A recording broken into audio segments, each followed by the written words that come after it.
With the state of today's economy, it's more important than ever to invest in products that last for years to come. As the seasons shift and get cooler, make sure your closet is stocked with durable layers that stand the test of time from American Giant. American Giant's clothes work harder and are wearable season after season. Their greatest hoodie ever made is made from the highest quality materials that are cut and sewn right here in the United States. So you're investing right back in your local community. Choosing American Giant means taking a stand for American manufacturing and hardworking Americans, something other mega corporations don't care about. From fleece to knit, all in a range of colors for versatile daily wear, American Giant delivers everyday pieces designed for everyday life. Feel the difference of quality, made-to-last clothes from American Giant. Get 20% off your first order with code STAPLE20 at american-giant.com. That's 20% off your first order at american-giant.com with code STAPLE20. Imagine if today was the day your idea changed someone's life. Imagine if you could help someone pay for college, help your community build a new playground, or help a child make it to that dream competition. With GoFundMe, it's all possible. GoFundMe is the world's #1 fundraising platform trusted by over 190 million people. Every week, ordinary people meet their goals and do extraordinary things. Your ideas matter. GoFundMe isn't just for emergencies. Want to raise money for your kid's soccer team or raise funds for a small business, a creative project, or event? GoFundMe helps you turn ideas into reality. And help adds up. Fundraisers you start for someone else raise up to 5 times more. So think right now, who could use your help? Change rarely comes from waiting. It comes from someone deciding, today I'll start.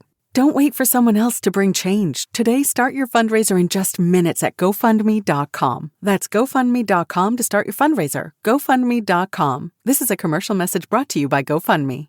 The following is an exclusive presentation of Team 600 ESPN El Paso. Coming up next, we got MinerTalk with Adrian, Sal, and Zay on 600.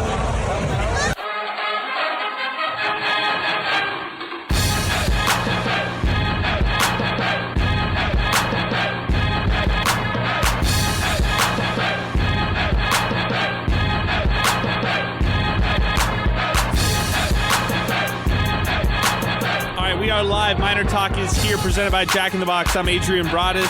He's Sal Montes. We got Zay Galindo in the house. Chris from Inspo Lens. We're live. Inspo Lens, YouTube, Twitter, and X, and everywhere here on 600 ESPN El Paso. Let's jump right into it. Miners get the win today on the road against Sam Houston, 35-17. I thought they would have done it despite losing 3 at home. I thought they could beat this winless Sam Houston team, who just looks horrible. I mean, this game was it was par for the course in terms of Conference USA weeknight matchups, and I think that's where we started off here on the show. A muff punt, almost a scoop and score today for UTEP by Echo Taylor, 4 turnovers on downs by just the Bearcats alone, 5 in total throughout the game. UTEP throws in an interception in this one. It was just, sloppy play all over, but Miners get it done, 35-17. They look good in the process, right? Things are good. This was a good win for the Miners. Couple things obviously stood out. Skylar Locklear being the main quarterback the entire game, right? No rotation, no kind of flip-flop in between different quarterbacks or anything like that. None of that. It was one guy, and it felt like his team. This was the first time I could say that from start to finish, this was Skylar Locklear's team. In fact, at one point, the CBS camera panned it real close to Skylar Locklear, and you could see Malachi Nelson kind of hanging in the background a little bit. This is Skylar's team, no doubt about it. And Walden, at the end of the game, talked about the leadership that Skylar provided all week long leading into this matchup. They get touchdowns from the likes of Ashton Emery, who's still playing with a broken hand, mind you. The offense finally gets and generates some more points than they've had in weeks, and that's huge for this squad right here. And then on defense, defense just showed up. It was a Hunter Watson game where in the first half it looked like he was going to go toe-to-toe with Skylar Locklear. It was going to be like, who's the better quarterback, who's the better playmaker, and then Hunter Watson goes out at the end of the first half, and I felt like that was it. Anybody could go out here and say, well, the Miners gutted this one out. This is still an 0-7 team they beat, or 0-6 at the time, team they beat without Hunter Watson. Because if they had Hunter Watson playing the entire game, we're obviously talking about totally different things. Still, it's a win for the Miners. Still, you'll take it any day of the week. Obviously, you'll take it here on a Wednesday. And that's where we start today's show, Sal. Miners get a win. They desperately needed to get off this losing streak that they were on. 4 in a row, they came into this one losing. But on the flip side with Sam Houston, they've lost 6 in a row going into this one. And the worst team lost and the better team won. It was I was making this joke all week. It was the battle of booty. It was the left cheek versus the right cheek. And left cheek won, I guess, going into this one. Just I had a little bit more moxie. But, man, UTEP on national television yet again this week. And they didn't disappoint, man. UTEP all over the timeline, all over college football. So some fun stuff. But, I mean, this was Conference USA football at its finest. I mean, this is the rivalry within the rivalry, if you want to put it that way. This is why you play weeknight matchups, right? Just the craziness, the silliness that happens. From one end, it's literally a blocked field goal. The other side, it's a guy returning a fumble all the way back, almost for a touchdown. Just pandemonium, really, throughout the night out in Houston. Jack in the Boxes, who were brought to you by, they're thinking way outside the box and open 24/7 because cravings don't have a curfew. I'm wearing my awesome Boomy Dental t-shirt. We actually gave some of these out last week. So if you're still looking to get one of these El Paso Roots t-shirts, thanks to our great partners over at Boomy Dental, make sure to follow our social media page at 600 ESPN El Paso. And then, of course, make sure to check them out. If you're looking for a new dentist, you're looking to change your dentist, you're looking for a new dentist to maybe stand out here in El Paso, check out Boomy Dental. It's BUMI, boomydental.com to learn more. Also, we're brought to you in part by Thomas Adams Apparel. You can't see it right now. I'm wearing the Blue Blaze hat right here if you're looking for more hats. If you got a team, if you got a company, if you're looking for some new apparel, check out Thomas Adams Apparel. Check them out on Instagram. They do polos. They do our hats. They do everything for us here as far as apparel goes. So big shout out to Thomas Adams Apparel. And then also a big shout out to our other supporting sponsors like New Start Homes, Classic Elegance Coaches, 915 Tours, and more. The District Pub and Kitchen West as well here on MinerTalk as we get things started. Zay Galindo is in the building. He got a chance to watch this one from its entirety. The Miners get the 35-17 victory. Zay, I think we'll start this one with you. At least let's open up this can of worms. This is the last possible matchup we'll see between the Miners and the Bearcats. How will you remember this right here? As this, I don't want to say it was a rivalry, but a conference matchup is now coming to an end. There's not going to be any more UTEP versus Sam Houston games for a while. I mean, you're going to have to maybe think of a bowl game or a non-conference football game in 2032 before we start talking about these two teams on their schedules. Yeah, and I think that the correct word I think I like to use for these is it was a conference rivalry. I think that it didn't have enough time to blossom into a real rivalry, as a lot of these conference rivalries UTEP has had. That's how it goes with conference realignment. But this one I think it was the funnest to be a part of, just because the burnerverse, the Twitter burnerverse, like those two fan bases, at least the burners on Twitter, like they go at it. There are some crazy tweets. Like right now, if you go on Twitter right now and you follow maybe some of these guys, you'll see what I'm talking about. But nonetheless, it's been a fun one. I think it's always great to have an in-state rival in your conference, and especially when it's competitive.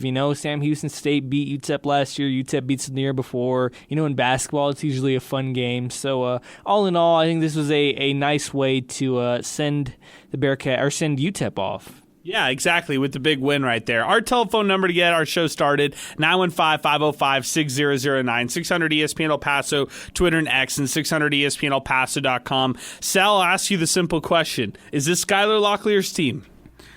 Yeah. Yes. Yeah, and simple answer. I would say yes. Yeah, I'd say yes as well as of right now. Is this the end of the Malachi Nelson chapter in UTEP football history? I don't really know if I would go there just yet. I would say that for Malachi Nelson and for everything that we've seen this year, it's been up and down. It was maybe, the product of them having some really bad injury luck during his starting period. It was also the fact that he's never played college snaps and he's really trying to learn on the job and learn with this squad. So you're asking a lot from Malachi, while also, a lot of people have said this as well. They gave a lot to Malachi, right? Like there was NIL benefits of coming into the transfer portal as somebody who was previously a top 5 quarterback coming out of high school in the class of 2023. Like there are perks that he received for a lot of this, but a lot of pressure came on him to do a lot more. And I think tonight just showed it more than anything, right? Like it shouldn't even be a debate anymore. Skylar Locklear, for the offense that UTEP runs, Zay, it makes so much sense. It doesn't even, like, 3rd and 1 RPO. It works so well. There's 3 different reads that Skylar can truly do, and one of them being he can run the ball himself, and that's what he did on a 3rd and short play, which then a couple plays later led to himself running in for a rushing touchdown. So that's what you see from somebody like Skylar Locklear, and that's what he brings to the table. Yeah, and I think we saw down the stretch some of these games where, Skylar comes in after the offense has been terrible, right? In the Louisiana Tech game, and then the game that he started, he gets that touchdown against Liberty. So, there was moments where we see why that play calling would work and why the scheme works better with Skylar. And I think it was just it was showed all today, that Skylar just works better in Scotty Walden's scheme. And it's unfortunate for Malachi Nelson because, we did see some throws from him that, at least when he started, when he played, that, kind of made you believe, okay, maybe this can work out. But I think it was kind of evident, right? The way that the offense was just struggling to move, the interception issues, all that eventually Skylar Locklear would take over this position, and I think he kind of cemented himself as the starter from here on today. Yeah, I would say even, what happens if something happens to Skylar, right? That's a very valid question. I don't know. I think that's a great question right there in itself, because do you want to just hand the keys right back to Malachi and say that, you're good with him? Or do you want to go with Shea Smith or Cade McConnell, a different quarterback right there? Shea Smith did play today, Sal. He was that gadget-type player. On 3rd down, he hands the ball off. 4th down, they're going for it inside their own 40-yard line or whatever. And it was a turnover on downs. I hated the play call. Absolutely hated it. The thing for me is when it comes to bringing in Shea Smith, right? We know what that entails. He's going to go in there and one of 2 things is going to happen. He might throw it. That's a very rare thing. Or he's going to have the ball and he's going to try and use his body to get that first down. But we get confused or at least I get confused when I see him come in, but you already have Skylar Locklear out there and he's not hurt. When Skylar can go out there and use his legs to go out and get a first down. I understand it with Malachi more because different types of bodies and different types of players. But Skylar, man, like, he'll run through a brick wall if he has to get a first down. And I just don't understand that switch up for it. Maybe to get some air, but no, it's hard for me to understand that. But as far as like any type of who's going to be quarterback or whatnot, the fact of the matter is there's games remaining here that UTEP cannot afford to slip up, and you got to go with somebody who's giving you the best chance at winning games. And Skylar went out there and won the game today. I'm not saying it guarantees wins in the future, but you got to ride the hot hand, especially when that window, it's so close to being shut on the season. Yeah, and I'll say it again. I mean, it was a full first game where Skylar Locklear was given the keys with no curfew, right? Like, he was given the keys. He's not looking over his shoulder after throwing that interception, not really looking over his shoulder after this team went 3 and out for the first couple series. Like, isn't concerned. This is his starting job here for today. They didn't deviate from that. And I think it speaks to Skylar as to how the team played around him when they were having success too. I mean, Kenny Odom scoring the touchdown that he did, Ashton Emery breaking away and doing what he did on the ground. Like, I think it takes a leader or somebody to inject some life into your offense for everybody around you to play more inspired. Ashton Emery finished the day 15 carries, 96 rushing yards, and a touchdown. I mean, this guy's doing it while having a broken wrist, say. That's pretty impressive. It is, and I was so happy to see UTEP finally be able to run the ball efficiently. It was a sight for sore eyes. It felt like so long since UTEP looked this good in the run game, and that's due to a lot in Ashton Emery. He was running with a purpose today. He was getting downhill, and he's a scary guy to tackle. I mean, he doesn't jump off at you if you're looking at his height and his weight on paper. But when you see this guy run on in real life or on a TV screen, you see how big he kind of gets, and he can run you over. He can run past you at times. He has good speed, and overall, it was nice to see him kind of break loose after he was missed basically last game with the injury. He only had one carry, and then before that, UTEP really wasn't able to get him involved with the running struggles. So in all, it's good to see that UTEP maybe has some continuity at the running back position finally. They feel like they've been flip-flopping with Hassan Wilson, Ashton Emery, Elijah McCoy, Marquez Taylor. There were so many different guys that were trying to make it work. It seems like Ashton Emery found the recipe tonight. Yeah, I would also say, what did Hassan Wilson do that was wrong that kept him away from being on the field as well? I still don't understand that. One of the more talented players, they don't like to use him as this 1-2 punch. Instead, let's ride the hot hand is UTEP's motto, and they rode Ashton Emery today. And again, despite him having a broken wrist, he's doing this with a big cast on his right hand and still catching footballs, by the way. So he's getting used to that cast on his side. UTEP Miner, into the program and says, I agree it's Locklear's team. Maybe we should have known when Nelson was announced the starter and the line against Utah State was changed dramatically. Vegas knew. There you go. That's one way to look at it for sure. There's a lot of other comments that came in here on the program. Feel like today could be light for a lot of reasons. Number one, it's Wednesday. Number two, we're starting our MinerTalk show much later than this game actually ended. So I'm feeling the light kind of call volume right here. And the other side to it is Miner fans not necessarily buying in after UTEP beating a winless team like Sam Houston. I get all those things right there. I'll be the first to say that I expected UTEP to win this one. They rose up to the occasion, and for that, I'll commend them. I'm going to give them that. This is not one that you should write off by any means. And the Miners won by multiple scores, too. 35-17. It wasn't at one point this was a close game. By the end, it was a blowout. The Miners had it in the bag on their side of things. Duke Keith checked in. He stopped by here at our River Oaks Property Schoolyard Sports Studios. He was stopping by today. He said, what am I watching? UTEP versus Sam Houston is absolutely drunk. Sal, it was beyond drunk. It was wasted at the bar, and you had to call the Uber for the person. The person couldn't even get in the Uber. The game couldn't even get in the Uber, and as a result, the game made a mess inside their Uber, and now Uber's contacting this game and asking for $500 in additional costs and stuff like that. Yeah, there's compensation forms being submitted and refunds being requested right now. This game was crazy, man. It's so funny. I think the best way I could describe it, and maybe Zay can attest to this too, but if you ever play college football online, but the lag is just so heavy, so you're moving the sticks and stuff, and the timing is just off, and they're going the opposite way, and you're just pressing buttons trying to control a player, but it's getting to the wrong one, so you press dive because you think it's one player, but it's not. Next thing you know, there's a touchdown that's about to happen, but then the player starts celebrating and then fumbles at the 1 yard line, and it goes, out of bounds for a touchback. That's exactly what this game was like all 60 minutes. You know what this game felt like, guys? I've been thinking about this all day because this game really was drunk. It was a drunk game.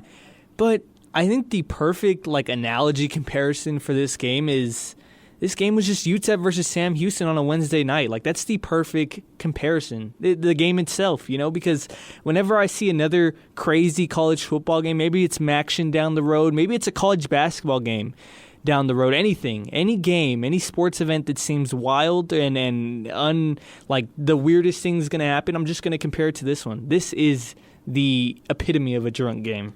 Yeah, I would totally agree with that. It was hilarious to watch how it all unfolded. And by the way, the crowd side of things, no one showed up to this one right here. Like, absolutely no one was there from Sam Houston.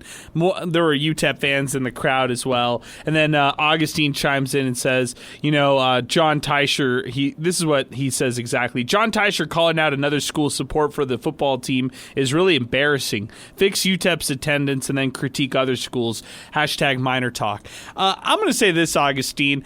Yes, we can critique this for multiple reasons. Number one, they're renovating their stadium back at Huntsville, Texas. So it's understandable why, not a lot of fans just wanted to hop in their car, make the 45-minute trek to watch this matchup in Houston itself, away from Huntsville, Texas. So that's number one. Number two, this is a winless Sam Houston team. So even if it was a true home game, how many fans would actually show up? And then overall, this is a Wednesday game. This is the dance that you play with, the dance that you the kind of dance you tango with. Having games on a weeknight like a Wednesday, I don't care if people have some time off because of intercession here in El Paso. Just is what it is, right? It's a Tuesday, Wednesday, Thursday type matchup. No one's going to be there, so even for no one actually being there, though, Zay, it was a pitiful crowd here tonight. I think, not even I think, I know that, like, anytime, okay, let's just say the Del Valle Franklin game a couple weeks ago, I think there was more people at that game than this. Oh, yeah. Like, I agree.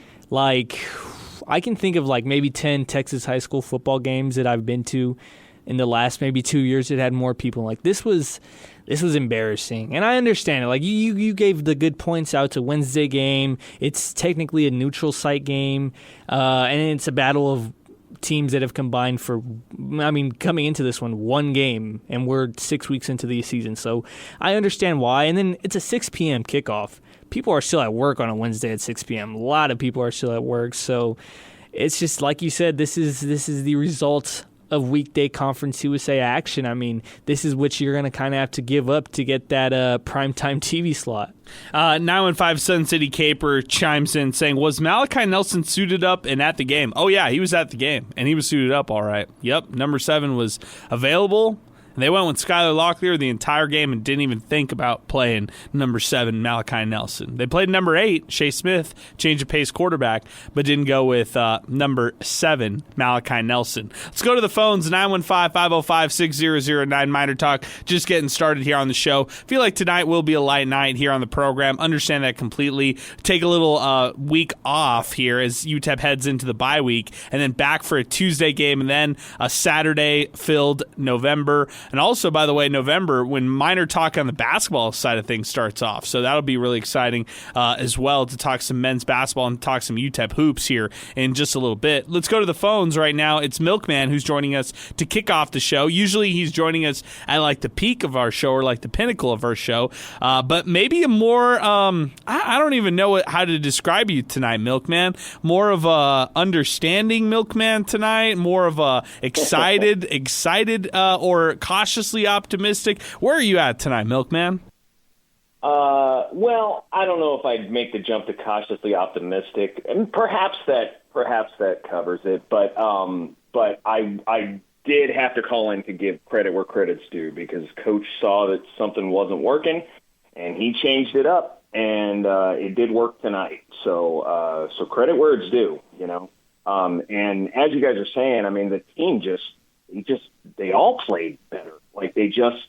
It seems like he has a better harmony with them. Skylar Locklear does. It just seems like they work better as a team. When they're able to run and pass, and God, Skylar scrambling like he did, that was great. But yeah, like I said, got to give credit where credit's due. Coach changed up some stuff, so I'm hoping, that they can do something the rest of the season, because the first half was just miserable.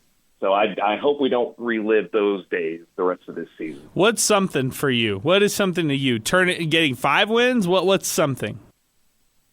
Well, so obviously getting more than 3 is an improvement, right? at this point, with them only winning 2 games, to talk of them, winning 4 more would be, probably out of the realm of possibilities. But again, it is still possible, that they could, get 6 wins and be bowl eligible. But do I think that's going to happen? Probably not. But if they improve on 3 wins, I mean, that's an improvement. I mean, it's not coming as fast as we thought it would, and I think a lot of us were hoping that it would. But I'm hoping that they can definitely do better than last year. If they hit 5 and possibly 6, then I would definitely consider that a success. Okay, let me ask you this, Milkman. I'm going to ask this to Sal because it's kind of popped in my head as well, or just right now. If that was the last that we saw from Malachi Nelson last week against La Tech, how will you remember this Malachi Nelson era for UTEP football? Wow. We hear him. Are you asking me or? Let's go Milkman first, and then we'll leave him, and then we'll discuss Sal. Well, I do feel that he showed certain sparks. There were certain glimmers that there is something there. That there's a reason that he was rated high. But for whatever reason, I don't know. Like I told you last time, I couldn't really put my finger on it. I don't know if it was nerves. I don't know if it's just not gelling with the team. I don't know. I don't know what that is. But for whatever reason, it kept us from seeing many of those sparks. So if it is the last time, I mean, I hope it's not. I hope he can get better, and work on his game and stuff like that. I think he definitely has something there. But I think it's he's young and he's working on it, which is good. But I will say that I think. I guess it's a long way to say sorry that it didn't work out, but it certainly had potential. Were you happy that it happened? I am. I'm happy that it happened because it showed us that other schools that have a lot more money, they also wanted him. We have a coach who can actually, he can recruit well. And Malachi Nelson even said when they were interviewing him before the season started that, there were other teams offering him more money, but he just wanted to stay here. So, I mean, that gives us a good barometer for, how good a recruiter Coach Walden is. And, I mean, the proof's in the pudding with the recruiting classes, how they were ranked. I guess that hasn't exactly translated to wins, but we'll see what the future holds, right? Yeah, no doubt. Appreciate it, Milkman. Thank you for your phone call. Thanks for weighing in on some of those hard-hitting questions as we continue. 915-505-6009. Thought that was a pretty good way of answering it, though, Sal. I thought, you're happy that it happened, or at least Milkman was suggesting that, as a UTEP fan, you could be happy that it happened, knowing that UTEP had this opportunity to get a guy like this when, you think about other programs or anything like that. It's just hard to get players, period. But you had one of the guys who was at the top of the position. My issue was, or my what if in this scenario is, what if he never started a game for UTEP? Or what if it was Skylar's team all year long? Would they have more wins under their belt? I think the answer is ultimately no, but it's still a good what if right now. If they have more wins, how many more is it from where they finished? Is it even enough? Does it move the needle enough? So all in all, I'm glad they tried it. You don't bring in a 5-star player anywhere without giving them the field if you're a G6 school. I think that's all said and done. Everybody knows a lot of schools were reaching out to him, trying to get them there. Granted, we understand what happened at USC and at Boise State, but he was still, a target for a lot of recruiters out there. So you got to go down swinging in that regard. And also, too, a lot of injuries have happened throughout this team. So before we go further, though, Adrian, I do want to say let's pause 10 seconds for station identification right here on MinerTalk. Streaming worldwide through the 600 ESPN El Paso mobile app. 600 ESPN El Paso is KROD El Paso, a Town Square media station. We'll read some comments. We'll take our first and only time out of the program and get some more phone calls. 915-505-6009. Miner Talk continues here. 600 ESPN El Paso, Twitter and X, and 600ESPNElPaso.com. Our app is where Jesus checks in at Jesus Picks. Jesus here, chiming in with you guys late at night. Defense looked very sloppy. Locklear came through for the city. Definitely credit due. Still a lot of improvements to do. I agree with that. I mean, look, this was a win that you can, I guess, count as a win to get you off the losing streak. And there was a point where I was like, is UTEP actually in jeopardy of losing this game? They were up 20-17, and it was at that point where I was, or 21-17. It was at that point I was thinking, man, could Sam Houston rally back? Is this something that the Miners are going to fumble here in this situation right here? Think about this one. The Miners drive all the way inside Sam Houston territory. They get a field goal blocked on their side. Then Sam Houston gets it on their end. They don't do anything. They punt it away to UTEP. UTEP can't field the punt. It's Eric Willis III who drops it. Sam Houston jumps on it. The very next play after that one right there, Sam Houston unable to capitalize on anything on that drive right there. And then, it's just back and forth sloppiness all over. How about the one time where UTEP does the fumble by Echo Taylor, the scoop and almost score? If it was Jadrian Taylor, it would have been a scoop and score, no doubt about it. But it was instead Echo Taylor. And so Echo Taylor was not able to take it for a touchdown. Miners at that point, they stalled into the red zone. And then Skylar Locklear threw his interception on the next play. So, it was just sloppy play all around, man. This game was just ugly when you talk about it from start to finish, Sal. Yeah, and the nerves. Let's just say this: both teams had winning records. This would have been a crazy game. This is game of the week. Both teams won it bad, fighting through all of the adversity. But in this one, it's like, hey, both of these teams are very mistake-prone, and it's going to happen often. Who can make the least amount of mistakes, or who can make the smallest mistakes and not basically doom themselves? But, man, it was kind of like who wants to win this game as you were watching it. But in the final 6-7 minutes or so, no pun intended, in the final 7 minutes or so, they, UTEP was, it looked like their physicality kind of just wore Sam Houston off a bit, and that's where they were able to be more powerful with their run game and, make bigger tackles, get more sacks, and get more stops. So, yeah, man, that's really what it was. UTEP just wearing out a team that's at the bottom of Conference USA, but we also got to be real, too. UTEP is like a step or two, ahead of Sam Houston, while they're still, miles behind some of the top-tier teams in Conference USA. Let's go back to the phones right now. 915-505-6009. George is next up with us this evening. George, good evening. What's going on, my man? Hey, what's up, my man? What's up? What up, George? How you doing tonight? What'd you think of this game? I'm actually pretty happy. We just got back from Vegas, and it was a pretty good win for us.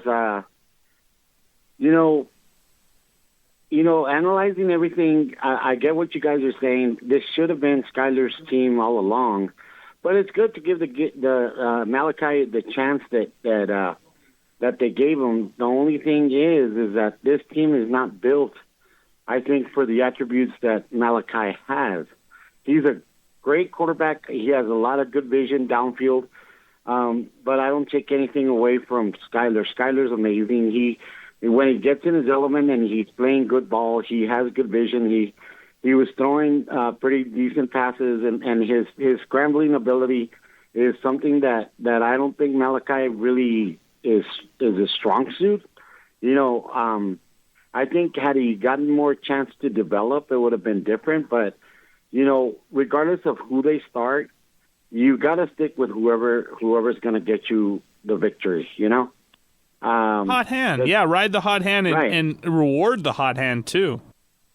Right, and then the thing is that the defense played exceptional, like they have all season.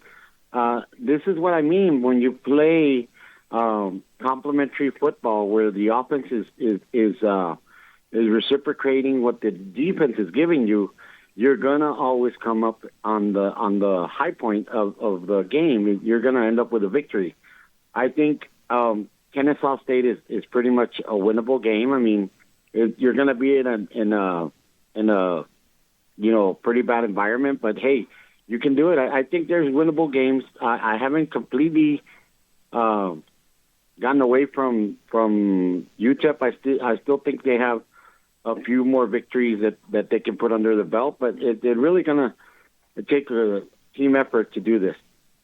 Yeah, I'm with you completely, George. Hey, I appreciate your phone call, man. Thank you for weighing in on the show. 915-505-6009 as we continue. It is Skyler's team, and it's kind of the turning of the page and maybe even picking up from the chapter that closed and that was shut from last year when Skyler was playing great to close out the year last year. And I think, when I say great, I want to say great for UTEP standards, right? Like, he was playing solid football. He was helping them win some of those games down the stretch, and those games at that time were pivotal for the Miners, beating FIU and beating New Mexico State in 2 of the last 3 games. That's what Skyler brought to them last year to close out the season. And to touch on what George was saying, the offense just operates better when Skyler's under center because it's an offense that can kind of cater to his strengths or it really exemplifies a lot of the strengths that he has out on the field. So good stuff there, George. Appreciate the phone call as we continue. 915-505-6009. We'll do this. We're going to take a timeout. When we come back, more of Miner Talk as we continue, presented by Jack in the Box. We're streaming live right now on Inspo Lens. Check us out, YouTube or Twitter and X. That's where we're at. Along with Sal Montes, I'm Adrian Broadus. We're probably going to wrap it up next here with some final thoughts and winding things down. So if you want to weigh in, now is the time to do it. 915-505-6009. A little bit of a shorter weeknight Miner Talk edition, but understandably shorter, knowing that it was a long night. I mean, this one kicked off at 5. This one is a funny Wednesday night kind of matchup. But we'll talk more about UTEP storylines, what to look forward to here in the future, and the bye week, and what the Miners will kind of look forward to in their next matchup against Kennesaw State. As we continue Miner Talk here, presented by Jack in the Box, we'll be back after this on 600 ESPN El Paso. All right, welcome back. Miner Talk continues, presented by Jack in the Box. Live on Inspo Lens on YouTube, Twitter, and X. Appreciate the phone calls we've been getting here on the program. We'll get to some more here in just a little bit. We're presented by Jack in the Box here. Open 365, 24/7 because cravings don't have a curfew. Let's go back to the phones right now. Welcome back onto the program. For the first time in a while, it is Pinky who's going to be joining us, who's going to join us after Alan. Let's get Alan first, and then we'll go to Pinky. Alan, good evening, man. What's going on? Oh, not much. UTEP beat a bad team, a really bad team. Okay? They're horrible. So when they play Kennesaw, if they can stay within 2 touchdowns of Kennesaw State, then UTEP will have my attention. But Kennesaw State's tough. UTEP, every time they've gone back east and played a team from the south, they've got rolled. But if they can stay within 2 touchdowns of Kennesaw State, they might have a chance to win another maybe 2 or 3 more games. So that's going to be the telling point. If they can stay within 2 touchdowns of Kennesaw State. That's a good point because I think but I'll just say this to you, Alan. Are you saying this because Kennesaw has a good record right now and they're a top conference, you say? Is that why you're saying that? No, I'm saying Kennesaw State's good, man. My brother lives down there, so I go down there and visit. All those teams down there. But what is good? What is good in Conference USA? Because last week, La Tech and Western Kentucky were good. This week, Western Kentucky goes down, to a team that no one thought that they would lose to. So, in Florida International. So, I think what I'm just trying to say is I think this league has like 5 or 6 good teams, and then a big gap, and then it's all the rest. Now, Kennesaw State's good. They were good last year. They just had a lot of injuries. You watch this year. You're going to see a good team. You guys, UTEP's going to play a good football team when they play Kennesaw. If they can stay within 2 touchdowns, then they'll get my attention. You'll see Kennesaw State's definitely going to be the best team in the conference. I mean, I would like to see that. That would throw some freshness in this down year of Conference USA. So I wouldn't mind that. Just mark it down. Kennesaw State's the best team in the conference, and you'll see it. If UTEP can stay within 2 touchdowns, that'll be good. Okay, I got you down, Alan. I appreciate your phone call, man. Thank you for weighing in. Man. You guys have a blessed night. All right, have a blessed night as well. 915-505-6009. That's our telephone number. 600 ESPN El Paso, Twitter next, and 600 ESPNElPaso.com. Pinky's next with us. Pinky, good evening.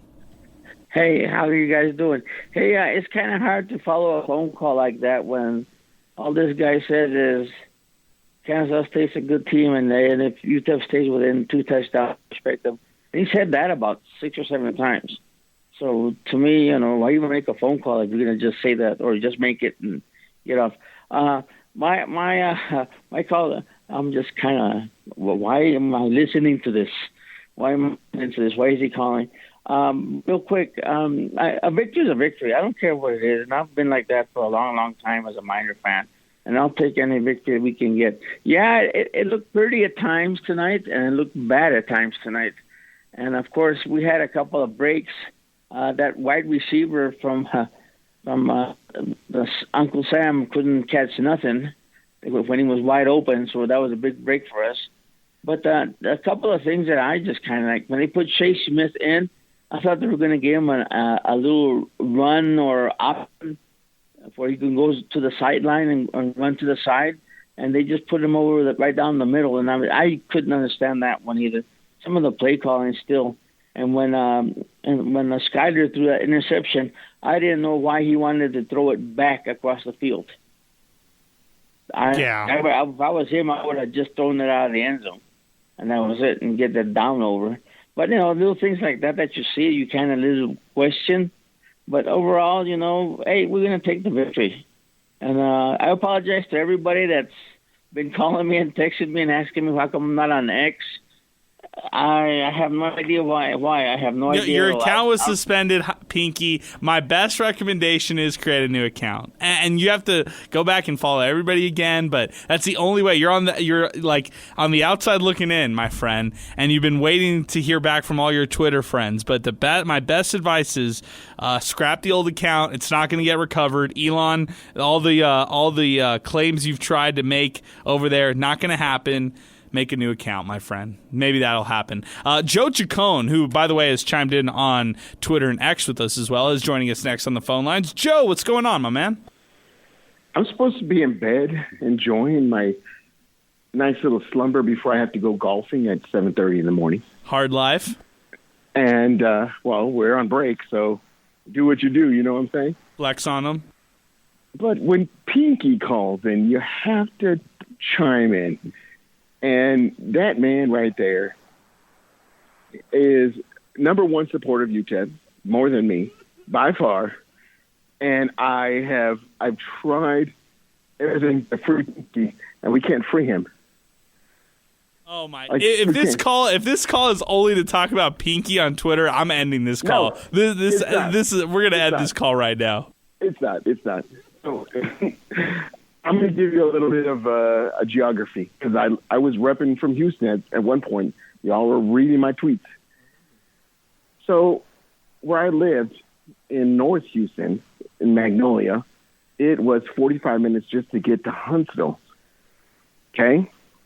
The new stadium that's there from Magnolia for where I was living, if you could get there in 45 minutes, you were flying. It's an hour. Houston is so massive. You might as well have driven to Hatch from here to go to watch the UTEP play. If you wanted to watch UTEP play in Hatch, are you going to do it? Like, it's not reasonable. Rice was downtown. Like, I lived there. Like, and the crowd, well, that's not our problem. Our problem is here. But just the scope, right? Just the scope. That's what I was just trying to give everybody an idea of how big Houston is. The other thing is, what happened with play calling in the second half? When did it change? When did we start using our assets? Could it have been different 4 games ago if we had this offense rolling, right? And could we have seen different outcome? The defense gave us a lot. And, yes, it was kind of Jekyll and Hyde tonight with special teams. You have to give props to the punter. Nobody's giving props to the punter tonight. He was smashing and banging, and he was putting it where we needed to. right? Right. So let's give hope. Let's not lose hope. Let's win the last 5, and let's go to the Potato Bowl and win that thing, and we'll all be happy going into next year talking about Joe Golden and his team that's going to be coming up. There it is. From your mouth to God's ears, Joe Chacon. 5 wins, rip them off. Book your trip right now to the Isleta Amphitheater, the resort and casino. We'll be out there. The New Mexico Bowl, UTEP taking on whatever Mountain West team. Just book the trip now, Joe Chacon says. Not me. Not there at all. But appreciate your phone call as always, Joe. You're a very spirited caller. You care so much about UTEP, and I always appreciate you weighing in with us and hanging with us on MinerTalk each and every show. I think you've been joining us on MinerTalk, whether it's not necessarily calling in, but joining us as a listener for years now. So appreciate you big time, Joe. Appreciate you. Let's go to Adrian, who's joining us next, 915-505-6009. Tocayo, what's going on? Hey, man, I just want to know, after this week's win and after everything that we all went through as Miner fans last week, I mean, with this win that we were all expecting against a no-win team, I mean, the only thing that we beat this team in, if you're looking at the stats, would be 20-plus rushing yards, total offense, I guess. I mean, we beat them also in the turnovers, which was great, 2-1 against Sam Houston. I mean, Don't forget about 0 for 4 on 4th downs. That was huge. Absolutely. All of them. Absolutely. Sam Houston rolling the dice 4 different times. I should say 3 times because the 4th one was when this was in garbage time. But really 3 times in pivotal moments they rolled the dice and UTEP's defense came up. And that's a great point as well. And my favorite point of the whole game was the beginning of the game with the CBS guys. I mean, they're talking the whole first quarter about how bad the Sam Houston team is on third down and how good we are at shutting teams down in the third down conversions, and then these guys go 99 yards. I guess the question is, what's next for us as we go down the season and in these weekday games when people kind of pay attention to us and then we show out for, people expect a certain kind of brand out of us now, and we beat the worst of the worst. But I mean, can we make it through the bottom of the bottom half of the conference and make a name of ourselves going into the Mountain West? And what does this team have to show going forward, especially as a university as a whole? Can this football program help the rest of the programs around the school? And what's just next for us?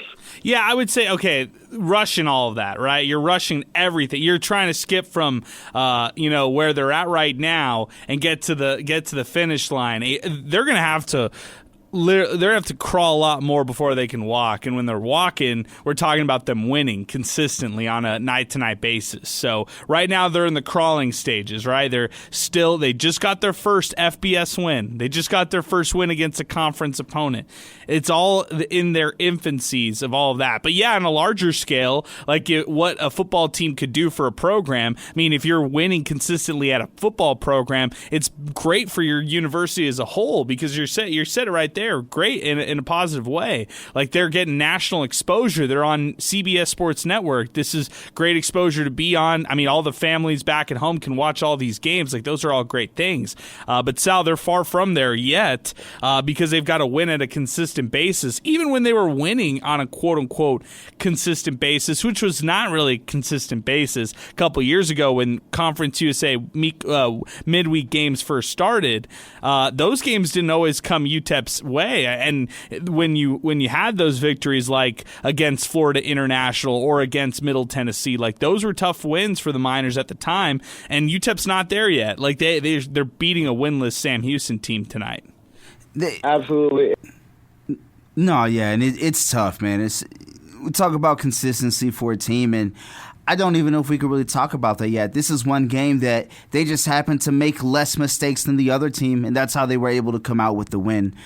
I mean, we can look all around this game and say, hey, they do this in the next game. If they do this against Kennesaw State, that's 6 the other way. If they do this against Kennesaw State, who knows how long it's going to be until they have the ball again, while there's another 7 points or so added when they get the ball back. And can they even respond? So that's it's a whole other ballpark yet. They're walking to that park, but I can't say they're in that park yet. Adrian, I'll give you the final words. Go ahead, man. Yeah, man, I see Aaron Jones get on the program at CBS before the game.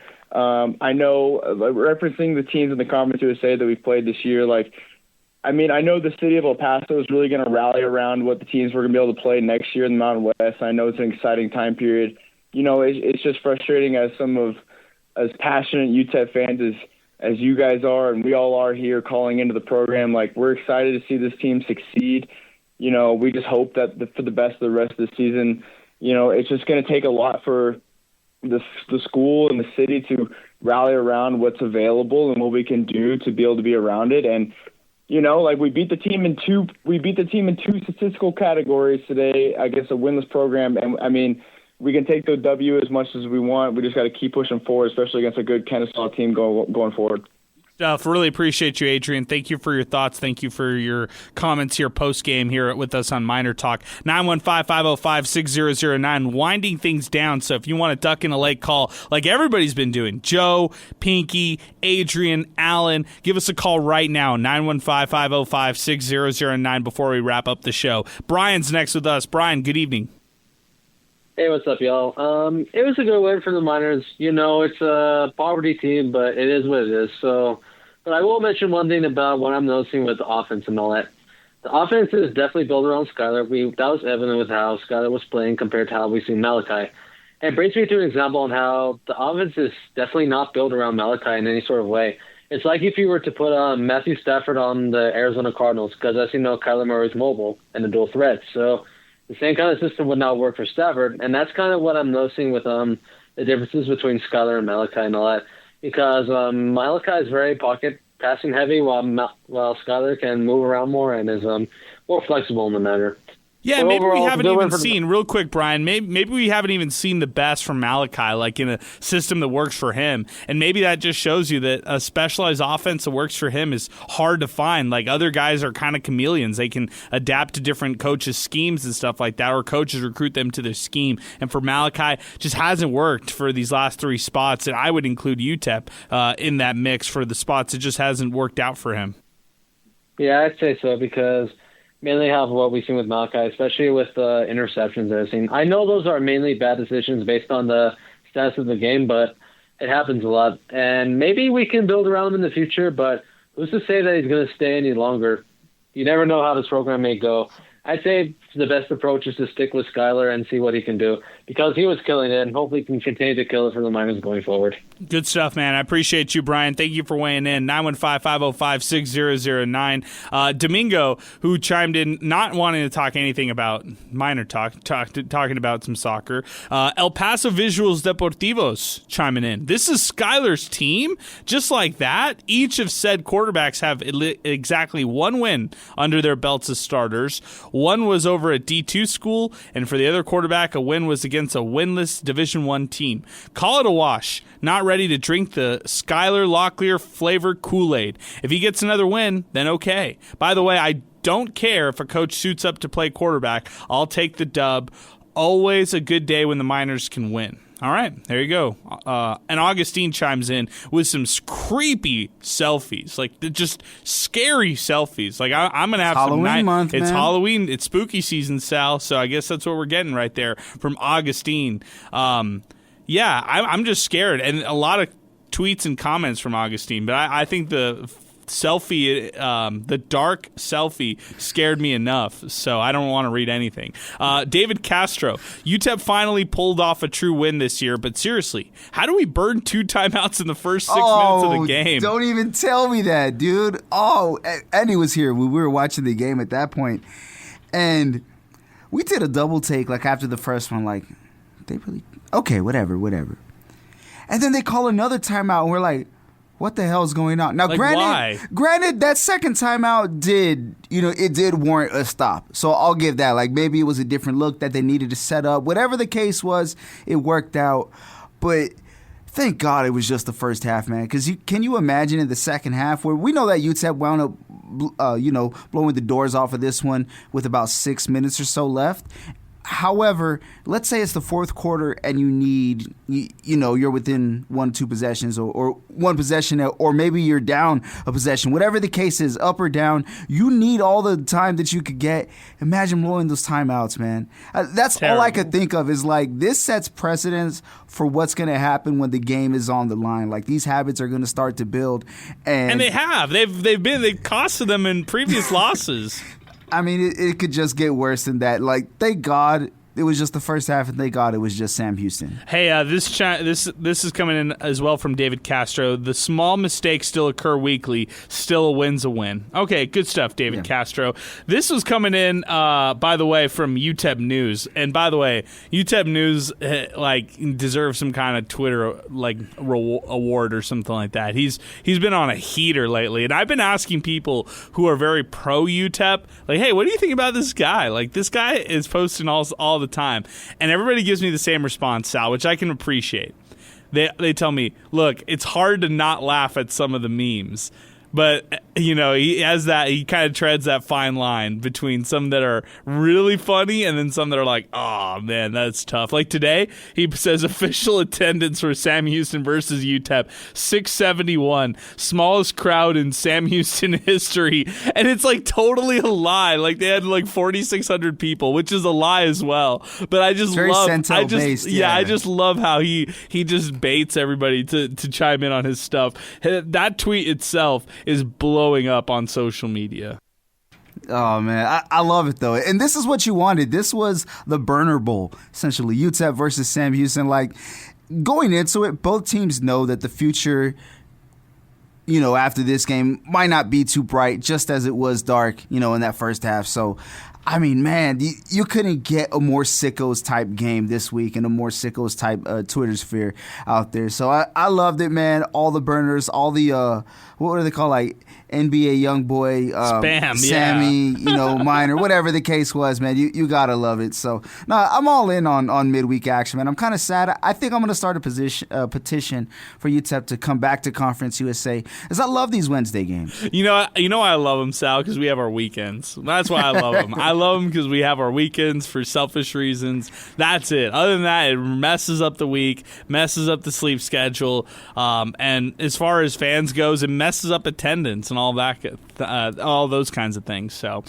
next up, Miners have Kennesaw State. I've got them losing that one. That's a way too early prediction, but I just don't see the Miners going to Georgia and beating the Owls of Kennesaw State in that matchup. Then the Jacksonville State home matchup, which is November 8th, a Saturday. After that, it's Missouri State on the road, and then New Mexico State at home, and followed by Delaware on the road. I mean, you look at these 5 games, and if you're going outside, like bird's eye view on all 5 of them, Miners right now are 2-5. Could you find 4 wins in that?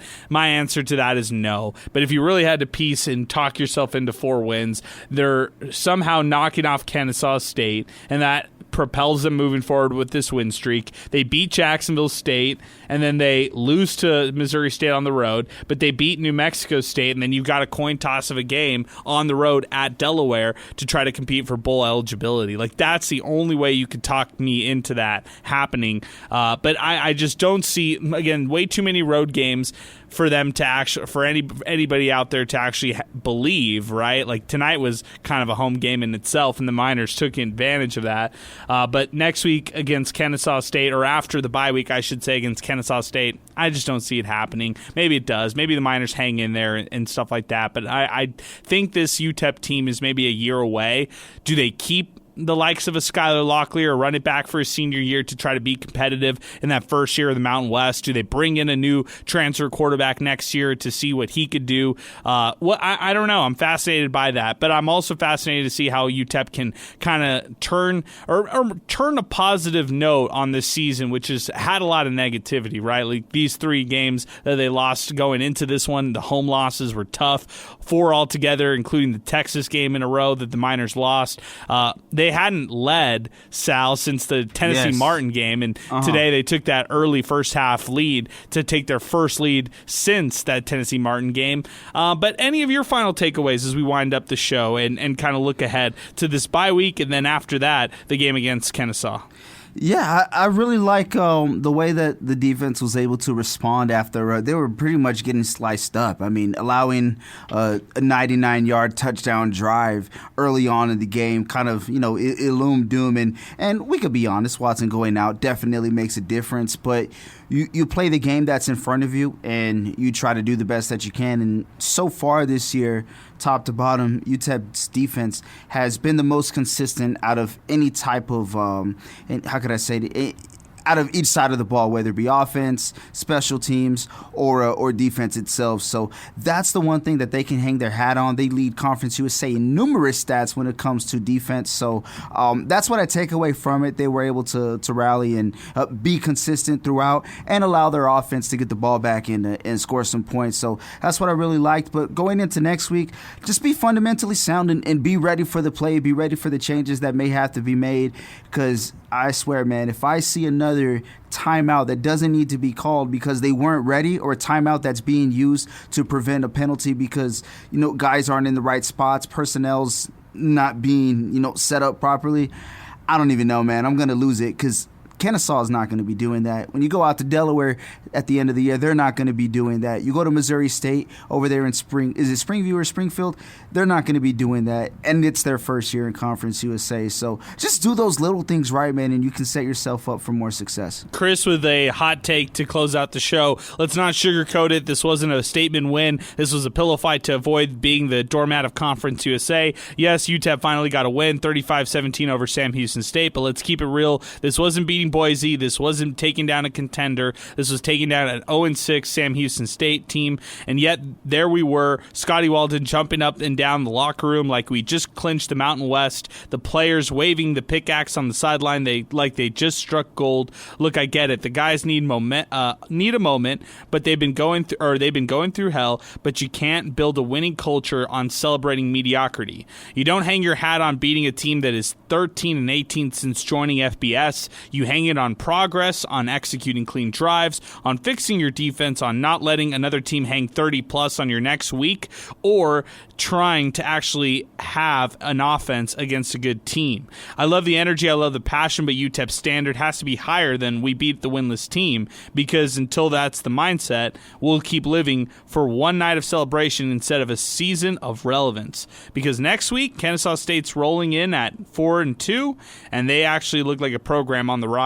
UTEP doesn't. So yeah, enjoy the win, Miners. You earned the right to smile for a night, but don't mistake escaping the basement for climbing the mountain. Next week will tell us whether that pickaxe is for celebrating or digging in another hole. There you go. That's another one. Good stuff there, Chris, here on Inspo Lens as we continue. The Miners right now are 2-5. They close out this one with the win, 35-17 over Sam Houston, and I think that's going to wind us up here on the program. I appreciate everybody. Oh, man. I appreciate everybody chiming in. I appreciate everybody reaching out to us here throughout our show here on MinerTalk. It was a lot of fun. Appreciate Sal Montes, Zay Galindo, Andy Inestrosa, everybody who joined us back at our 600 ESPN El Paso River Oaks Property Schoolyard Sports Studios. And then, of course, special thanks to Chris. He's the reason why we are live on Inspo Lens and live on YouTube, of course, and live on Twitter and X. And we'll be back in action another week of MinerTalk. I will take a break after this week. This is the bye week, and then we'll be back in action October 28th for another edition, UTEP taking on Kennesaw State. It's all coming up, and it's all on deck to close out this month of October. But for now, we'll wind it up and say thanks for listening to MinerTalk right here on 600 ESPN El Paso, brought to you by Jack in the Box. If you're shopping while working, eating, or even listening to this podcast, then you know and love the thrill of a deal. But are you getting the deal and cash back? Rakuten shoppers do.